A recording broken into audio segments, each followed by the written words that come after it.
Com o sorteio da pré-Libertadores, o canal CDF preparou para você as eliminações mais vexatórias da pré-Libertadores com clubes brasileiros. Por isso eu já peço que fortaleça com o meu trabalho, deixe o seu like, se inscreva no canal e vamos às curiosidades. Porque no ano de 2011, os clubes brasileiros não sabiam o que era ser eliminado em uma pré-Libertadores, até chegar o Corinthians, porque nem mesmo Ronaldo Fenômeno e Roberto Carlos foram capazes de salvar o timão. Após empate sem gols com o Tolima da Colômbia, em pleno Pacaembu, a derrota por 2-0 nos domínios do adversário resultou na queda corintiana sob o comando da era Tite. E assim o futebol brasileiro conhecia o seu primeiro clube eliminado na pré-Libertadores, e desde então parecia um sinal de alerta.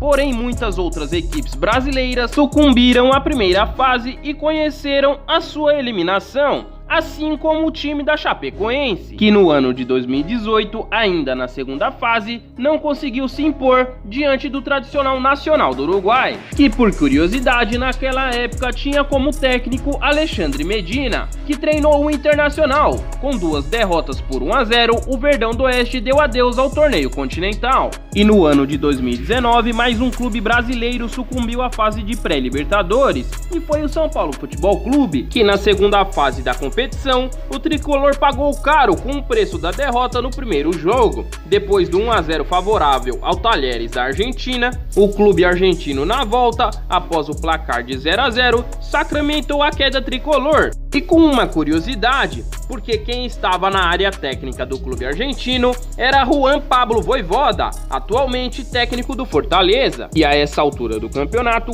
3 equipes brasileiras já haviam sentido o gosto amargo da derrota na pré-Libertadores. E se não bastasse uma vez, o Sport Clube Corinthians Paulista conseguiu ser eliminado em uma segunda oportunidade, repetindo a dose, desta vez no ano de 2020. O clube do Parque São Jorge caiu diante do Guarani do Paraguai, após perder a partida de ida por 1-0. O alvinegro até venceu em seus domínios por 2-1, porém o gol qualificado fora de casa levou o Guarani à próxima fase da competição. Já comenta aí o porquê de tantos clubes brasileiros serem eliminados na primeira fase: falta de preparo, desdém com o adversário, oba-oba, achando que já ganhou. Comenta aí. Você acha que parou por aí? Porque teve mais uma equipe brasileira que caiu na pré-Libertadores, e foi um gigante do futebol brasileiro que contava com um dos melhores elencos do país. Estou falando do Grêmio, que em 2021 foi a vítima da vez. Apesar das expectativas da torcida, caiu o imortal, não conseguiu se impor diante do Independente Del Valle do Equador,